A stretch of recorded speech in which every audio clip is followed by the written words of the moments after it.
민주당 이재명 후보의 대선 가도에 사법 리스크는 여전히 현재 진행형인데요.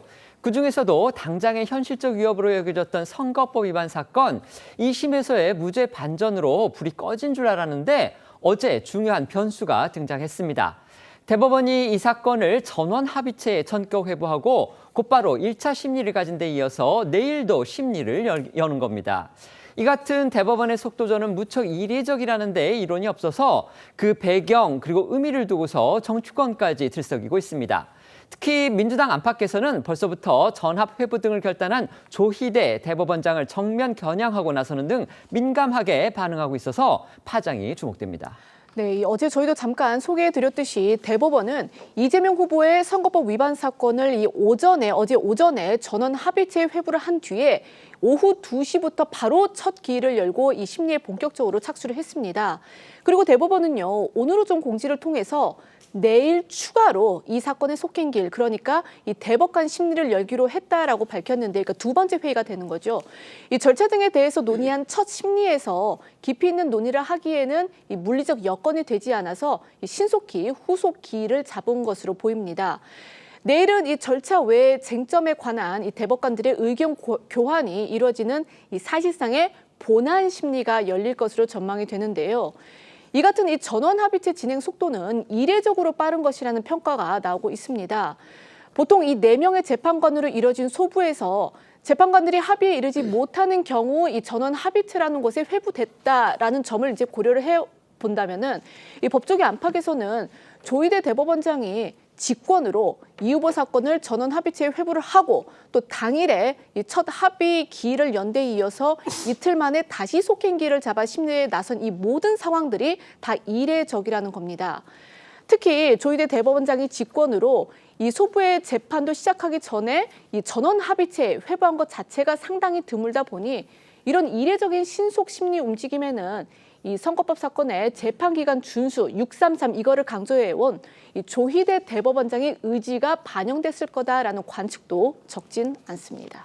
언론 보도를 보면은요, 통상 대법원에서 이제 전원 합의체 판결이라는 거는 이제 처음부터 그렇게 이루어지는 전원 합의체 판결이면 모르겠지만 보통 이렇게 소부에 이렇게 회부가 일단 된다면은요, 대법원의 재판 연구관 판사들이 있습니다. 그 연구관 판사들이 어떤 그 사전에 준비하는 자료를 만들어서 그거를 대법관들한테 올리면 대법관들이 그걸 검토를 한 뒤에 이거는 소부에서 심리할 사안이 아닌 것 같다. 이거는 전원 합의체로 올려야 되겠다. 그렇게 하면 이제 또 대법원의 어떤 심리를 내부 심리를 거쳐서 전체 전원 합의체로 회부하는 그런 게 통상의 절차라는 겁니다. 그런데 어제는 아시다시피 오전에 1차로 소부로 회부를 하겠다. 이렇게 발표 나온 뒤에 얼마 지나지 않아서 전원 회부체로 이 사건이 넘어졌다. 이렇게 지금 상황이 반전이 됐던 거고요. 그러고 나서 또 얼마 안 지나서 첫 번째 기일을 열었다. 또 이런 발표까지 나오니까 도대체 이게 어떻게 되는 상황이냐 이렇게 궁금증이 법원 안팎에서 일었던 겁니다.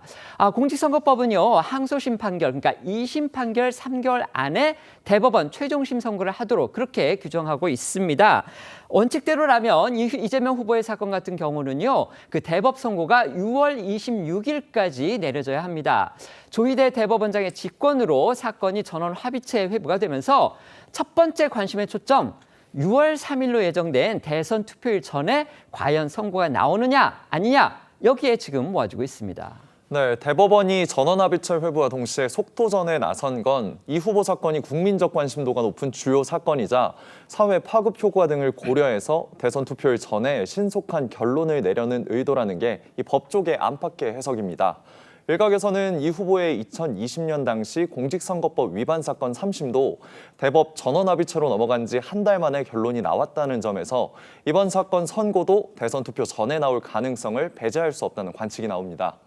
대법원 선고가 나오지 않고 있는 상황에서 대선에서 이 후보가 당선될 경우 헌법 제84조 대통령 불소추 특권을 둘러싼 논란이 점화될 수 있다는 점도 대선 전 결론 가능성을 점치는 측의 근거 중 하나인데요.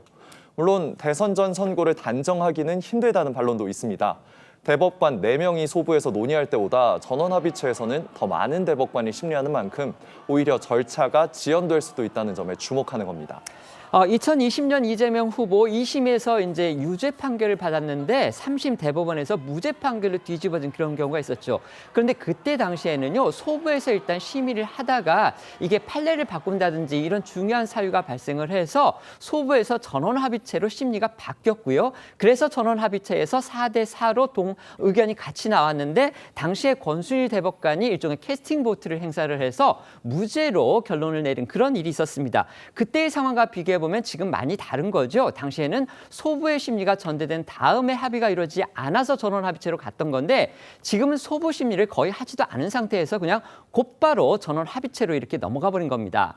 누구보다 지금 대법원 쪽으로 촉각을 곤두세우고 있을 이재명 후보 측의 법률 대리인 또 민주당 내부에서는요, 선고 시점에 대해서 엇갈린 또 전망을 내놓고 있습니다. 네, 그렇습니다. 이재명 후보 법률지원단장인 박균택 의원은 어제 기자들과 만나 재판이 빨라도 4에서 5개월은 걸릴 것으로 예측한다고 말했는데요. 그러면서 대법원의 판결이 대선 전에 검찰의 상고 기각, 무죄 확정으로 나와주는 것이 우리의 바람이지만 6월 선거 전 대법원 판결을 보지 못할 것 같아 아쉽게 생각한다고 했습니다. 반면 이 후보의 상고심 대리인단 측에서는 대선 전 선고가 나올 수 있다는 의견도 있었는데요. 조선일보는 당선 시 대통령 재임 중에 재판을 받을 수 있는지를 두고 논란이 있는 만큼 선거 전에 검찰의 상고가 기각될 것으로 본다고 말한 이 후보 측 한 변호인의 발언을 전했습니다. 이 선고 시점이 더 앞당겨져서 대선 후보 등록 기한 마감일인 5월 11일 전이 될지를 주목하는 견해도 있습니다. 민주당 김승원 의원은요, 오늘 김어준 유튜브 방송에 출연해서 대법원이 이 정치적 부담을 덜기 위해서 대선 후보 등록 기한 마감일 전에 선고를 하기 위해서 속도전을 벌이고 있다 이렇게 주장을 한 겁니다. 실제로 대선 후보 등록 기한 마감일까지 20일이 채 남지 않은 상태지만 법조계에서는 대법관들이 이 사건 쟁점을 이미 잘 알고 있어서 빠른 결론도 불가능하지 않다라는 의견이 나오고 있는데요. 관련해 김승원 의원의 발언 조금 더 들어보시겠습니다.